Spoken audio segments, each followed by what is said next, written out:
Welcome to Jenny J study. मेरा नाम है वी सोमेश। आज हम स्टार्ट करने वाले हैं ट्रांसपोर्टेशन और ट्रांसपोर्टेशन इंजीनियरिंग का हम क्या देखेंगे, सिलेबस देखेंगे। ठीक है, तो आज की वीडियो में आपको जो ट्रांसपोर्टेशन इंजीनियरिंग का सिलेबस बता रहा हूं, मैं ओवरऑल आपको टॉपिक भी बता दूंगा कि क्या क्या हमको पढ़ना है। ठीक है, तो हम क्योंकि डिजिटल से हम लोग इसमें शिफ्ट कर रहे हैं तो मैक्सिमम कंडीशन में मैं लिखा हुआ रहेगा उसको मैं एक्सप्लेन करूंगा। ठीक है, तो माइंड मत कीजिएगा क्योंकि इसको मिटाने में बहुत ज्यादा टाइम वेस्ट हो जाता है और हम चाहते हैं कि भाई प्रिसाइज टाइम पे आपका प्रिसाइज चीज का इंफॉर्मेशन मिल जाए। ठीक है, तो चलिए स्टार्ट करते हैं। सबसे पहले हम देखते हैं ट्रांसपोर्टेशन इंजीनियरिंग। अगर मैं इसकी सिलेबस की बात करूं कि भाई क्या क्या टॉपिक आता है तो लगभग दो चार और टॉपिक आएंगे। जगह नहीं था इसलिए मैंने इसको बनाया नहीं, इसके बाद मैं बनाऊंगा। ठीक है, तो सबसे पहला हम देखते हैं हाईवे डेवलपमेंट एंड प्लानिंग। इससे पहले मैं अगर बता दूं कि एग्जाम में कितने मार्क्स का आता है तो ये मैं आपको नेक्स्ट वीडियो पे बताऊंगा। ठीक है, तो सबसे पहले हम देख लेते हैं यहाँ पर हाईवे डेवलपमेंट एंड प्लानिंग। इसमें हम क्या पढ़ते हैं? हाईवे डेवलपमेंट एंड प्लानिंग में हम पढ़ते हैं आपका सबसे पहले Nagpur road plan, Lucknow road plan और बॉम्बे रोड प्लान। ठीक है, ये पढ़ेंगे। रोड कैसे बने, रोमन से कहां से स्टार्ट किया, कब सबसे पहले रोमन ने रोड बनाया, रोड के बाद उसके बाद कितने सारे प्लान आए इंडिया में, तो ये हम उसके एक पाथ देखेंगे। तो वो हम किस पे देखेंगे? Highway development and planning. ठीक है, हाईवे अलाइनमेंट की बात करें, अलाइनमेंट एंड सर्वेस की बात करें तो जैसे प्रीलिमिनरी सर्वे होता है, ठीक है, प्रीलिमिनरी सर्वे, रेकोनेंस सर्वे, मैप सर्वे, तो ये सब जितने टाइप के सर्वे होते हैं मैं आपको वन लाइनर आपको बताऊंगा कि कितने एग्जाम के हिसाब से इंपॉर्टेंट है, क्या नहीं। ठीक है, जब एग्जाम पैटर्न की बात करो चलो मैं बता ही देता हूँ। एसएससी में इसमें ज्यादा मार्क्स का आता ही नहीं है। दो तीन बार तो क्या हो गया था कि मात्र 0 मार्क्स का आया, मतलब एक भी क्वेश्चन नहीं आया था 2 से 3 बार में। एक ही बार आया था आज तक एसएससी में 7 मार्क्स का, बाकी 1 2 1 2 1 2 ऐसा, या तो 3 या तो एक ही बार आया आपका 4 मार्क्स का। ठीक है, तो हम क्या कर रहे हैं, खाली एसएससी जेई के लिए नहीं देख रहे हैं फोकस। आप देख सकते हो चैनल का नाम एसएससी जेई स्टडी हो चुका है नाम। ठीक है, तो हम क्या कर रहे हैं, ओवरऑल हर एग्जाम की बात कर रहे हैं।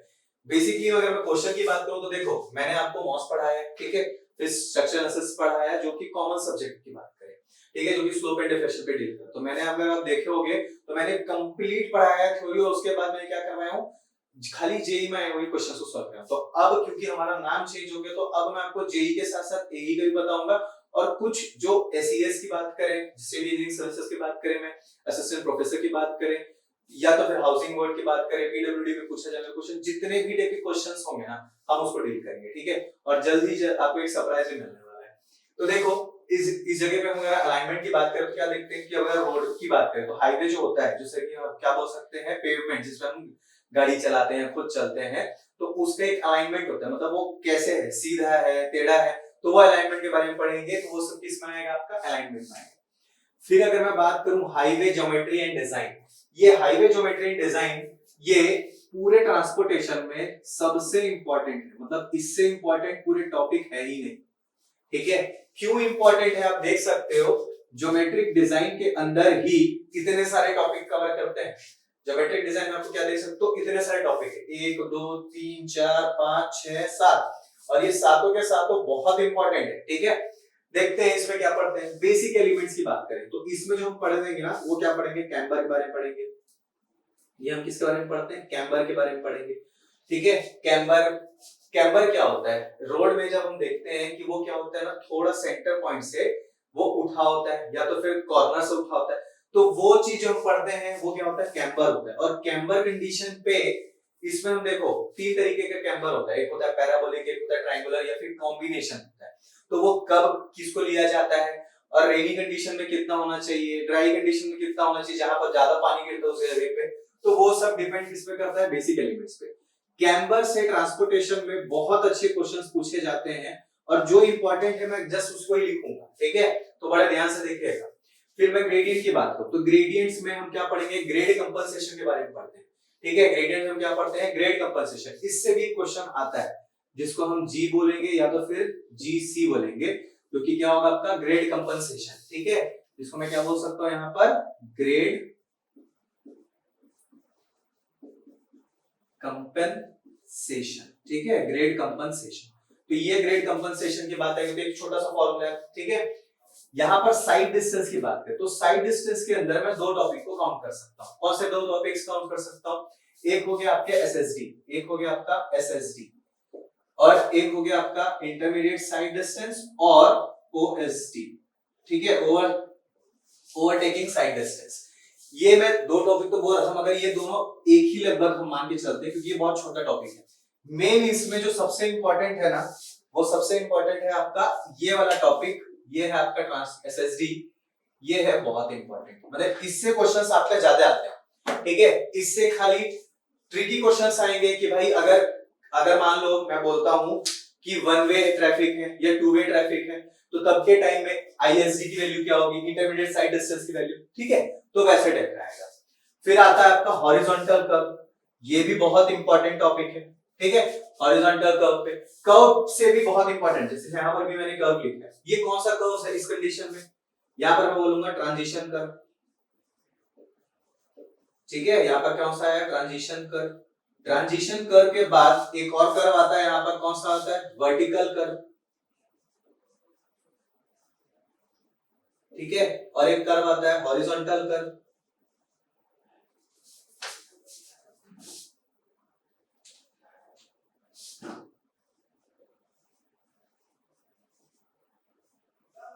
ठीक है। यहां पर आएगा आपका हॉरिजॉन्टल कर्व। तो ये जो कर्व है इससे भी क्वेश्चंस आते हैं। अब यहां पर मैं इसका एक ड्राइंग बनता है, ठीक है, इसका एक ड्राइंग बनता है जो कि कर्व, स्पेशली कर्व की बात करूं तो इससे आता है कि आइडियल कर्व क्या होता है, जो एक टॉपिक है, बहुत इंपॉर्टेंट टॉपिक है। वो टॉपिक कौन सा है आपका, आइडियल कर्व, ठीक है। आइडियल कर्व, कंडीशंस चेंज होते हुए जाएंगे तो उस कंडीशन में आइडियल कर्व इस टॉपिक से डील करते हुए बनता है, ठीक है। इन टॉपिक से डील करते हुए बनेगा आपको, ठीक है। अब यहाँ पर एक सेटबैक डिस्टेंस की बात आई। सेटबैक डिस्टेंस मतलब क्या है, एक अगर मेरे को मोड़ आया, उस मोड़ में अगर मैं देखूं ऑब्जेक्ट ऐसे जगह पर रखा है कि एक गाड़ी दूसरे गाड़ी को देख नहीं पाया, तो उसमें कितना डिस्टेंस होना चाहिए, मिनिमम डिस्टेंस, तो वो आपको क्या कौन बताता है, सेटबैक डिस्टेंस बताएगा। एक्स्ट्रा वाइडनिंग की मैं बात करूं, ठीक है, एक्स्ट्रा वाइडनिंग की मैं बात करूं तो एक्स्ट्रा वाइडनिंग पे क्या काम आएगा, एक्स्ट्रा वाइडनिंग पे क्या होता है, जैसे फॉर एग्जांपल कर्व की भी बात करूं तो कई बार क्या होता है, कर्व में अगर हम लोग गाड़ी मोड़ेंगे तो क्या होता है, गाड़ी मोड़ते हुए क्या होना चाहिए, एक हमारे वेलोसिटी होता है, तो हम लोग बोलते हैं ना कि रोड में देखते हैं कि स्पीड लिमिट इतना हो जाए, अगर अगर स्पीड बढ़ा देंगे तो क्या होगा, कर्व के पाथ को हम फॉलो नहीं कर पाएंगे, सीधा गाड़ी बाहर, ठीक है, तो वो प्रॉब्लम हो जाता है। तो वो हम क्या इस पे देखेंगे, एक्स्ट्रा वाइडनिंग पे देखेंगे। तो इसमें एक्स्ट्रा वाइडनिंग पे साइकोलॉजिकल इफेक्ट भी आता है, फॉर्मूला बनेगा। हॉरिजॉन्टल कर्व में हम क्या देखेंगे, सुपर एलिवेशन देखेंगे, ठीक है, सुपर एलिवेशन। तो ये जो होता है सुपर एलिवेशन, ये सब जो टॉपिक्स है ना, ये बहुत इंपॉर्टेंट है, जो आपको ब्लू कलर में दिख रहे होंगे, ठीक है। तो आप चाहें तो इसका स्क्रीनशॉट ले सकते हैं, मगर ये बहुत इंपॉर्टेंट है और इसको ध्यान दीजिएगा। इतने टॉपिक्स खाली ज्योमेट्रिकल डिजाइन पे अगर मैं बात करूं तो आप स्क्रीनशॉट ले सकते हो। अगर मैं ज्योमेट्रिक डिजाइन की बात करूं तो ये टॉपिक जो होते हैं ये बेस्ट टॉपिक्स हैं, और इतने टॉपिक्स से ही मैक्सिमम क्वेश्चंस आ जाएंगे, क्योंकि ज्योमेट्रिक डिजाइन से ही सबसे ज्यादा क्वेश्चन देखने मिलेगा आपको किसी भी एग्जाम पे, ट्रांसपोर्टेशन की मैं बात करूं तो, ठीक है। अब आ जाते हैं फोर्थ पॉइंट,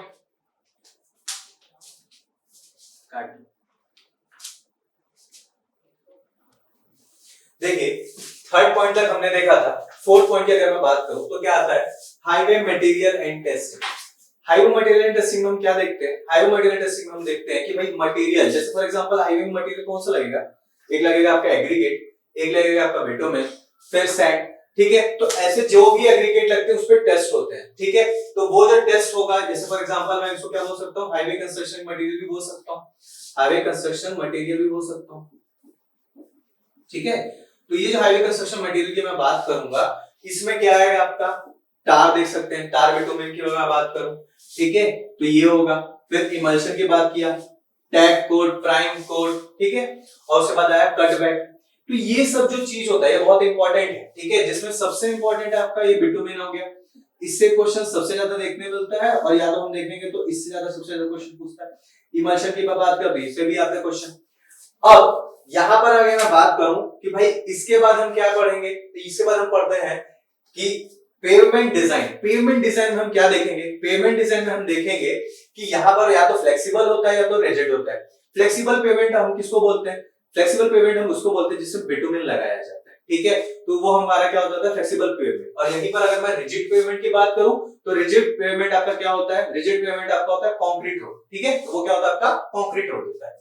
वहीं पर अगर मैं ट्रैफिक इंजीनियरिंग की बात करूं तो देखो सबसे ज्यादा जो क्वेश्चन आपको किसी में मिलेगा तो वो आपको कौन सा मिलेगा, आपको मैंने जस्ट बताया कि ज्योमेट्रिक डिजाइन पर मिलता है, ठीक है। ज्योमेट्रिक डिजाइन के बाद अगर मैं बात करूंगा तो उसके बाद कौन सा मिलेगा आपको, वो मिलेगा आपको ट्रैफिक इंजीनियरिंग में। ट्रैफिक इंजीनियरिंग में भी कौन से पोर्शन पे, वो मिलेगा आपको साइन के पोर्शन पे, ठीक है। जैसे साइन बोर्ड होता है ना, इंफॉर्मेटरी साइन होता है, मिलिट्री साइन होता है। जैसे साइन बोर्ड लगाता है ना, स्टॉप का साइन, डिस्टेंस, वार्निंग का, टर्न का, तो वो सब जो साइन हम देखते हैं तो वो किससे हम पढ़ते हैं, ट्रैफिक इंजीनियरिंग में हम पढ़ेंगे, ठीक है। वहीं अगर मैं बात करूं टोटल, अगर मैं ट्रांसपोर्टेशन इंजीनियरिंग की मैं बात करूं तो ट्रांसपोर्टेशन इंजीनियरिंग में हाईवे पे इतना क्वेश्चन आता है। और बेसिकली किसी भी एग्जाम की अगर मैं बात करूं तो सबसे ज्यादा इंपॉर्टेंट खाली हाईवे ही होता है, ठीक है। अब इसके बाद अगर मैं बात करूं गेट में, तो गेट में इसके हिसाब से अगर देखा जाए ना तो ये कम से कम 8 से लेके 12 मार्क्स तक एग्जाम में पूछता है। तो आप समझ लो कि ये हाईवे कितना इंपॉर्टेंट है। हाईवे के बाद अब यहाँ पर एक नया चीज स्टार्ट कर दिया है इन्होंने, ये है आपका रेलवे इंजीनियरिंग। रेलवे इंजीनियरिंग में क्या पढ़ते हैं हम, स्लीपर पढ़ेंगे। उसके बाद ये देखेंगे कि भाई उस स्लीपर का जो मटेरियल, उसके बाद देखेंगे कि भाई कितना गॉज का होता है, ब्रॉड गॉज है या फिर नैरो गॉज है, ठीक है। तो ये सब जो हम पढ़ते हैं किसमें पढ़ेंगे, रेलवे में पढ़ेंगे। इसके बाद हम ये देखते हैं कि कर्व कैसा जा रहा है। तो ये बहुत ज्यादा ही वास्ट है। कंप्लीटली अगर मैं बात करूं तो ये बहुत वास्ट, ठीक है, ये बहुत वास्ट सिलेबस हो जाएगा इसका। इसीलिए इस पोर्शन को मैक्सिमम लोग क्या होता है, नेग्लेक्ट कर देते हैं कि भाई मैं कितनों भी पढ़ लूं, अगर मैं बोलूंगा कि भाई समुद्र से एक छोटा चीज पूछूंगा तो ऑब्वियसली हो सकता है कि उसको बता ही ना पाऊं, तो ये उसमें हम लोग छोड़ देते हैं। तो या तो हम क्या करेंगे, जितने भी एग्जाम में आए हैं क्वेश्चंस डायरेक्ट उसको सॉल्व करेंगे और उसमें जितना आपको बताने लायक होगा तो वो आपको बताऊंगा। जैसे इसमें सबसे ज्यादा इंपॉर्टेंट क्या हो जाता है, यहाँ पर हम देख पाएंगे, कौन सा देखेंगे, स्लीपर देखेंगे, ठीक है, स्लीपर्स देखेंगे। इसके बाद क्या देखेंगे, गॉज देखेंगे, मतलब डिस्टेंस कितना होता है दो पटरों के बीच में, या फिर एक क्रीप भी बहुत इंपॉर्टेंट टॉपिक है, ठीक है। तो ये सब क्या होता है, बहुत इंपॉर्टेंट टॉपिक्स है जिसको आपको पढ़ना पड़ेगा। खाली आपको रेलवे इंजीनियरिंग की मैं बात करूं तब। और रेलवे इंजीनियरिंग में मात्र और मात्र मैं आपको ऐसे ही इंपॉर्टेंट टॉपिक्स बताऊंगा जो हर एक एग्जाम को कवर करेंगे, ठीक है। ज्यादा मैं आपको उसको पूरा एकदम डीप में लेके नहीं जाने वाला कि भाई ट्रांसपोर्टेशन में ये होता है वो होता है, क्योंकि अपने पास उतना टाइम नहीं है। और ट्रांसपोर्टेशन इंजीनियरिंग की मैं बात करूं तो उसके साथ हम मजाक नहीं कर सकते, क्योंकि ये बहुत इंपॉर्टेंट सब्जेक्ट है। सब इंपॉर्टेंट सब्जेक्ट की अगर मैं बात करूं ना तो सबसे इंपॉर्टेंट हो जाता है आपका स्ट्रक्चर और मॉस, या तो एक उसको एक कैटेगरी में ले लो। फिर आपका आता है जियोटेक, फिर आपका आता है एफएम जिसको हम हाइड्रोलिक्स बोलते हैं, फ्लूइड मैकेनिक्स, ठीक है। फिर आता है एनवायरनमेंट, उसके बाद आता है आपका ट्रांसपोर्टेशन इंजीनियरिंग, फिर आएगा स्टील, आरसीसी, ये ऐसे टाइप को उतरते हुए जाता है। तो ट्रांसपोर्टेशन कितना इंपॉर्टेंट आप समझ जाओगे। फिर अगर मैं बात करूं इस कंडीशन में कि भाई एयरपोर्ट क्या है, तो जैसे कि अगर मैं ट्रांसपोर्टेशन की बात करूं, ठीक है, क्या बोल रहा हूं मैं, जैसे मैं ट्रांसपोर्टेशन की बात करूं तो पहले तो हमने हाईवे देख लिया, फिर क्या देखा, रेलवे देखा, हाईवे के बाद फिर रेलवे, रेलवे के बाद अब क्या देख रहे हैं, एयरपोर्ट। एयरपोर्ट में क्या होता है ना कि भाई कैसे वो लैंडिंग करेगा, कैसे उसको रनवे मिलना चाहिए। तो इसमें सबसे इंपॉर्टेंट पॉइंट कौन सा हुआ, रनवे, ठीक है। इसमें सबसे इंपॉर्टेंट पॉइंट क्या हो गया, रनवे। अप्रोच कैसा होना चाहिए उसका, तो वो अप्रोच भी हम लोग पढ़ते हैं। उसके बाद क्या देखते हैं कि भाई इसमें सबसे इंपॉर्टेंट होता है विंडोज डायग्राम, कि भाई उसके हिसाब से डायरेक्शन कैसे मुड़ना चाहिए, तो वो एक प्रॉपर हम देख पाएंगे एयरपोर्ट में। अब जैसे कि मैं ट्रांसपोर्टेशन की बात करूं तो हाईवे बहुत ज्यादा क्वांटिटी पे, हाईवे बहुत ज्यादा ही नंबर का आता है। और उसमें रेलवे आपका जो उसमें अगर मैं किसकी बात करूं, आपका रेलवे की बात, उसमें अगर मैं रेलवे की बात करूं तो रेलवे क्या हो जाता है और छोटा मार्क्स का आता है। और एयरपोर्ट की बात करूं तो ये नेग्लिजिबल है लगभग, ये और ये। मगर फिर भी इसमें अगर कोई क्वेश्चंस होंगे, टनल के हो गया या फिर डॉक हो गया, तो उसमें अच्छे क्वेश्चंस होंगे तो मैं डेफिनेटली आपको उसका शॉर्ट बता दूंगा, या तो सिर्फ पीपीटी फॉर्म पे आप उसको पूरा एक्सप्लेन करने की कोशिश करूंगा, ठीक है। तो इतना ही है सिलेबस किसका, ट्रांसपोर्टेशन इंजीनियरिंग का। ट्रांसपोर्टेशन इंजीनियरिंग में इससे ज्यादा ना पूछता है ना कुछ होगा। और हम क्या करेंगे, लगभग ये 9 टॉपिक है ना, जिसमें हम जो मेन फोकस रखेंगे ये 6 तक ही हम लोग देखेंगे, ठीक है। रेलवे, एयरपोर्ट और डॉक ये हम तब देखेंगे जब हमारे पास पूरा सिलेबस हो जाएगा, ठीक है। खाली इंपॉर्टेंट टॉपिक्स पूरा कवर कर देंगे तो हम उसके बाद इसको डील करेंगे कि भाई बाकी रेलवे की बात करें, एयरपोर्ट की बात करें, डॉक की बात करें या फिर टनल की बात करें, ठीक है।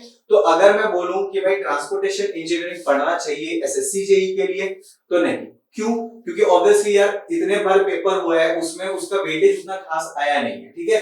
तो मैं इसके बाद आपको जो थोड़ा बताता हूँ वो क्या है, आपका वेटेज बता दूंगा कि भाई वेटेज क्या आता है एग्जाम में और किस हिसाब से आपको उस हिसाब से प्रिपरेशन करना है कि नहीं, और कौन से एग्जाम के लिए कितने मार्क्स का पूछता है। जैसे मैं वर्बली बता देता हूँ, वो क्या है आपका, जैसे कि मान लो असिस्टेंट प्रोफेसर की बात करूं तो असिस्टेंट प्रोफेसर में अभी तक का सबसे ज्यादा पूछा गया लगभग 30 to 15 मार्क्स का, ठीक है। तो चलिए इसको यहाँ पर रोकते हैं, फिर आपको मैं बताता हूं कि भाई वेटेज कितना आता है, ठीक है।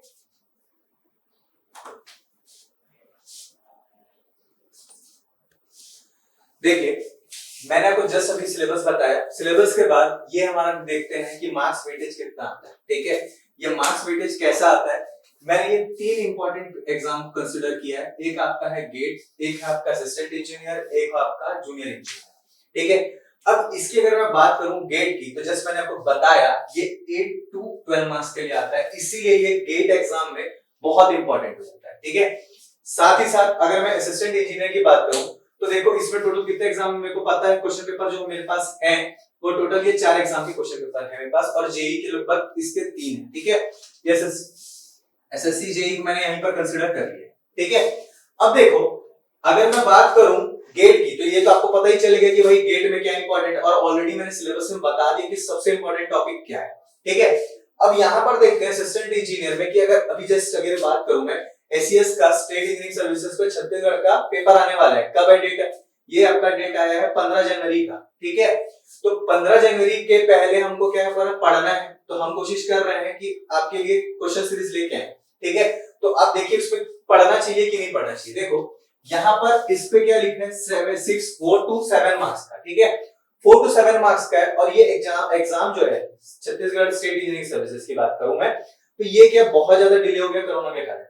अब हम क्या करेंगे कि भाई इसको देखना है कि नहीं, तो ये आप ही देख लो कि अगर आपको 4 to 7 मार्क्स चाहिए तो डेफिनेटली आपको ट्रांसपोर्टेशन इंजीनियरिंग पढ़ना पड़ेगा, अगर आप नहीं पढ़ते तो आपके ऊपर है, ठीक है। रही बात इसकी प्रोफेसर की, तो सबसे ज्यादा मार्क्स जो देखने में आया वो क्या है, असिस्टेंट प्रोफेसर में 13 मार्क्स के लिए आया है। अब सोचो 13 मार्क्स में क्या क्या पूछा गया होगा, सब के सब डील करेंगे इसके, जब हम लोग पेपर हम लोग को सॉल्व करेंगे ना प्रीवियस ईयर क्वेश्चन पे, तो जितने क्वेश्चंस आए हैं सब क्वेश्चन हम सॉल्व करने वाले हैं, ठीक है। यहाँ पर फिर हाउसिंग बोर्ड पे देखें तो कितना मार्क्स का रहा है, 6 मार्क्स का आ रहा है, ठीक है।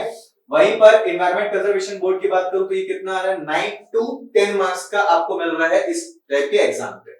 तो मतलब आप समझ सकते हो कि ओवरऑल अगर मैं असिस्टेंट इंजीनियर की बात करूं तो 4 to 7, 13, 6 और 10, तो ये लगभग मैं मान सकता हूं एवरेज जो लेके चलूंगा मैं, ये 8 to 10 मार्क्स ले सकता हूं, ठीक है। ये 8 to 10 मार्क्स ले सकता हूं, मतलब क्या देख पा रहा हूं मैं कि गेट में भी 8 to 10 मार्क्स का मिल रहा है हमको, सॉरी 8 to 12 मार्क्स का मिल रहा है, और असिस्टेंट इंजीनियर की मैं बात करूं तो ये भी कितना है, 8 to 10 मार्क्स का आता है। अब यहां पर मैं अगर मैं जेई की बात करूं ना, तो ये क्या था आपका एवरेज बताया मैंने, इसको क्या बताया मैंने, एवरेज बताया कि भाई एवरेज इतना मार्क्स का आपको देखने मिल जाए, ठीक है। वहीं पर अगर मैं जेई की मैं बात करूं तो जेई में आपको जस्ट बताया एसएससी जेई में, एसएससी जेई के लिए लगभग ये सब्जेक्ट पता नहीं क्यों बहुत कम मार्क्स पूछा है, 3 बार तो एक भी क्वेश्चन नहीं पूछा गया, 3 बार 3 साल में एक बार भी क्वेश्चन नहीं पूछा गया ट्रांसपोर्टेशन में, ठीक है। और एवरेज अगर मैं देखूं तो क्या बताया था आपको, कभी 1 मार्क्स का, 2 मार्क्स का, 3 मार्क्स का, मैक्सिमम 1-2 मार्क्स का ही पूछा गया। कितने बार पूछा, लगभग अगर मैं बोलूं ना तो ये 9 टाइम्स पूछा गया था, कम से कम 9 साल की अगर मैं बात करूं तो 9 साल में लगभग 1, 2, 3 मार्क्स का ही पूछा गया था। वैसे ही सेम नाइंसाफी क्या होता है, इरिगेशन के साथ भी होता है। अब यहाँ पर अगर मैं देखूं एक ही बार पूछा गया था मैक्सिमम 7 मार्क्स का, तो आप खुद सोच लो एसएससी जैसे एग्जाम पे ये ट्रांसपोर्टेशन के साथ इतना नाइंसाफी क्यों करते समझ नहीं आता, ठीक है। वही पीडब्ल्यूडी की मैं बात करूं तो ये देखो यहाँ पर कितने मार्क्स का पूछ रहा है, 10 मार्क्स का ऑन एन एवरेज। देखो अच्छे एग्जाम की अगर मैं बात करूं, ऐसे नहीं बोलो कि जेईई अच्छा एग्जाम नहीं है, ये डिप्लोमा लेवल के लिए बेसिकली होता है, इवन हम भी भरते हैं भाई, ठीक है, क्यों झूठ बोलूं आपको। मगर प्रॉब्लम क्या है यहाँ पर, देखो ये एग्जाम पीडब्ल्यूडी में पूछता है तब वो ज्यादा मार्क्स का पूछ ले रहा है, मगर जब एसएससी जेईई की बात कर रहे हैं तो यहाँ पर इसको जो वेटेज एवरेज वो कितना है, 1 to 4 मार्क्स का, तो ये वाला प्रॉब्लम हो गया, ठीक है। ये 1 to 4 मार्क्स का पूछ रहे हैं। हाउसिंग बोर्ड में देखें तो ये कितना है, ये भी लगभग 5 मार्क्स का पूछ रहा है, ठीक है। तो ओवरऑल अगर मैं बात करूं कि भाई एसएससी जेईई की बात करूं, गेट की बात करूं या असिस्टेंट इंजीनियर की बात करूं, ये तीनों एग्जाम पे, इन तीनों एग्जाम पे जो सबसे इंपॉर्टेंट जो देखने मिल रहा है वो क्या है कि भाई अगर मैं जूनियर इंजीनियर की बात हटा दूं तो इसमें भी अगर और एन एवरेज देखूं तो ये 5 मार्क्स का लगभग मिल जाएगा, ठीक है। इसका अगर मैं देखूं तो एवरेज कितना मिल रहा है मेरे को 5 मार्क्स का मिल रहा है। तो अगर आपको लगता है कि आपको 5 मार्क्स चाहिए जूनियर इंजीनियर के जैसे पेपर पे, तो डेफिनेटली आप पढ़ेंगे ट्रांसपोर्टेशन इंजीनियरिंग। वहीं पर असिस्टेंट इंजीनियर की बात करूं तो ये ऑन एन एवरेज कितना आ रहा है 8 to 10 मार्क्स का, और गेट की बात करो तो ये तो डेफिनेटली 8 to 12 मार्क्स का आता है। ठीक है, इस बार गेट कौन ले रहा है, आईआईटी बॉम्बे ले रहा है। ठीक है, तो आप देखते जाइए कि इतने सारे एग्जाम को मैं उसी हिसाब से हर टाइप के क्वेश्चंस को सॉल्व कराऊंगा, और ये भी बताऊंगा कि ये क्वेश्चन किस एग्जाम में पूछा गया, किस एग्जाम पे नहीं पूछा गया। ठीक है, तो आप ध्यान से पढ़िएगा। अगर आपको कोई भी डाउट होता है या कोई भी प्रॉब्लम है तो डेफिनेटली बेझिझक आप बताइए, कमेंट करके बताइएगा। और अगर कोई सजेशन है या तो आपको लगता है कि कुछ करवाना चाहिए स्पेशली, तो आप टेलीग्राम चैनल को जाके ज्वाइन कीजिए और वहां पर से सब्सक्राइब कीजिए इस चैनल को। अगर आपको वे ऑफ टीचिंग भी अच्छा लगता है तो भी अपने दोस्तों को बताइए और इस चीज के बारे में शेयर कीजिए। ठीक है, थैंक यू।